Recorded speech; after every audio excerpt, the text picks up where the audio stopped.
Honorable Minister for External Affairs from India, Dr.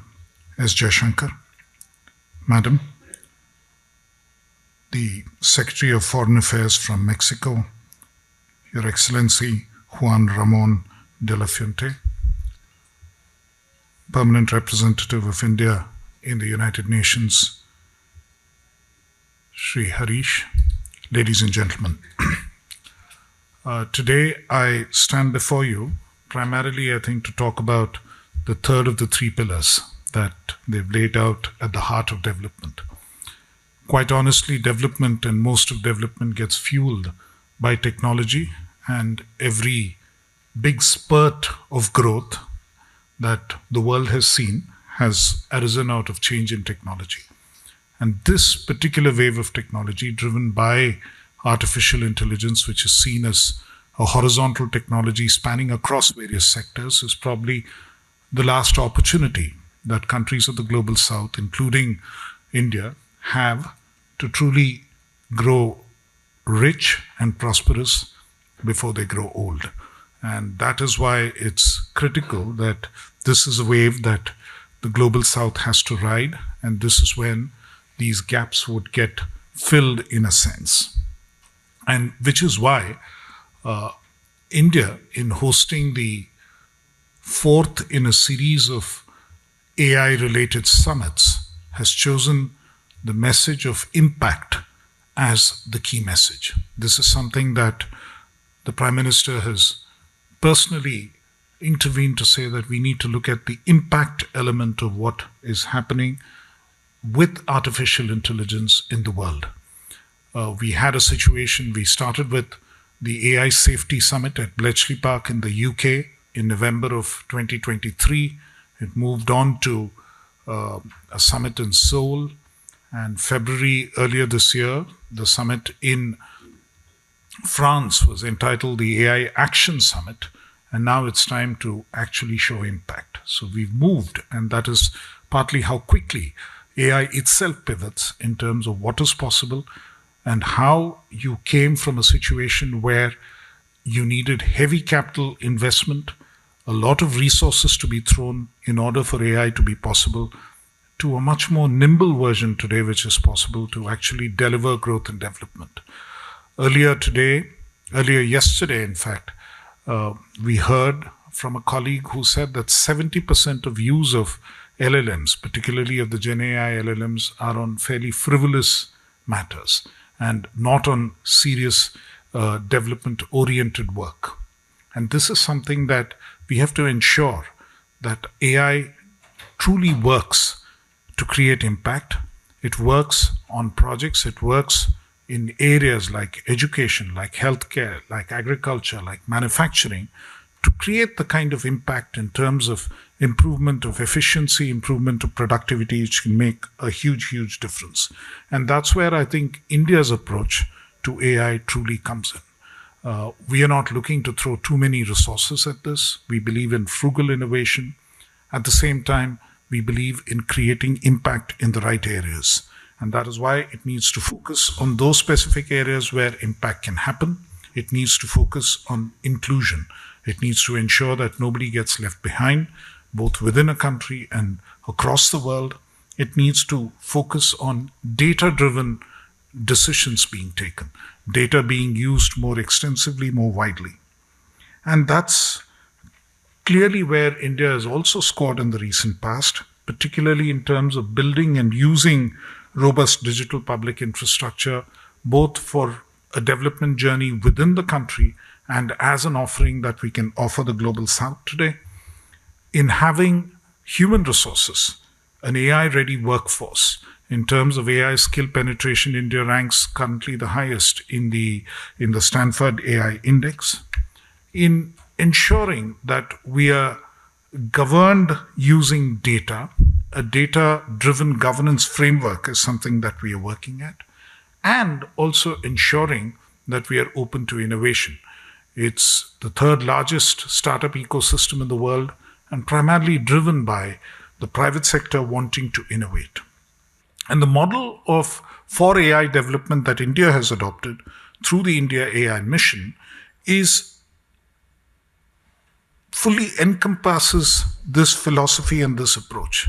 In terms of AI compute, we haven't invested billions of dollars in actually establishing that facility at one location from the government or from the private sector. What we have done is fuel the private sector to establish this facility of their own accord with an undertaking from the government to buy it at a price which is today at about 78 cents per hour, is half the price of what it is available anywhere else in the world. So that is one way in which about 38,000 GPUs of AI compute capacity has been created in the country within a year. And fundamentally on the back of a promise that it would be bought when needed for use across the country. And this is a model which is sustainable for anybody in the global south. Likewise, when it comes to the datasets platform that we have created, today more than 2,000 datasets are part of it and growing rapidly. We've created the creation of foundational models, sovereign foundational models for the country, which is something which is focused and which deals with the specific problems that the country has. In fact, one of the foundational smaller models that we are working on actually works on medical diagnostic practices from EEGs. How exactly do you predict what kind of health issues could arise? From X-rays, what kind of health issues could arise? So many of these are very specific, very directed, and very oriented to what is truly needed to be an inclusive mechanism, also because we are a country which deals with 22 languages, official languages, and many more. And we need the data, the wealth of knowledge which is available in all of these languages to be collected and used, and which is why the applications and the models that we build ensure this. India has the potential to become the application capital of the world and is already doing that. And that again is very crucial because that is where the actual deployment of artificial intelligence takes place.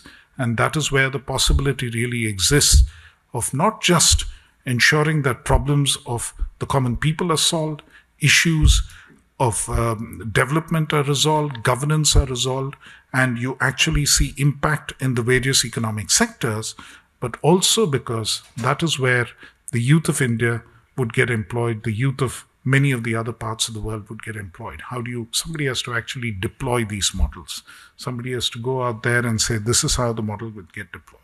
And for all of this, skilling is absolutely vital at all levels, from the level of awareness of what AI is and what it can do, from everybody being aware of this particular area of technology and growth, because again, it's horizontal, all the way up to PhDs and people who are going to do research in this area. And that's what the India AI mission supports across the board, from awareness level to the lower end aspects of data annotation and putting together the data sets, all the way to the research angle, all of those. And then, as far as AI governance is concerned, the main objective is to ensure that we have a safe and trusted AI that everybody can actually use with safety. But at the same time, you don't have regulation that impedes innovation. In India, we believe that we have adequate laws to take care of some of the problematic aspects of AI, whether it is deep fakes, misrepresentation. Existing laws take care of some of those issues. Equally, we have a data protection bill which ensures that the data principal, the person to whom the data belongs, has control over the way that personal data is used. And they can decide how exactly it is done. A legal framework which can support that. There could be other issues. The government stands ready at any point to intervene if there is a need to legislate.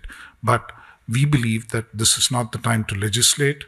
This is the time to really innovate and allow innovation in this area to flourish, and which is why one of the biggest startup ecosystems is also in India at this point in time. So this is how the entire India AI mission has been structured, and this is a model which many agencies, development agencies and others believe is extremely suitable for adoption in the global south as well. And which is where I think you would see a lot of this impact if you did come and visit the Impact Summit to be held in New Delhi on 19th and 20th of February in 2026.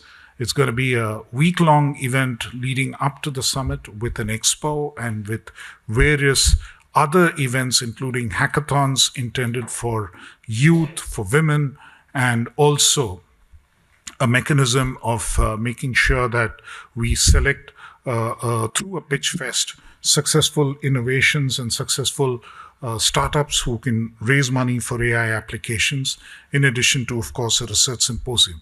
So all of this happening all at the same time, a huge expo where more than 400 startups would be showcasing what they're doing. Most of the leading companies would be there.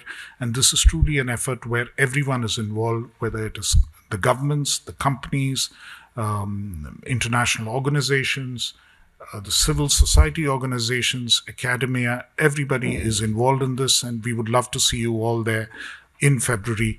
And I'm looking forward to your support to truly make it a success. Thank you very much.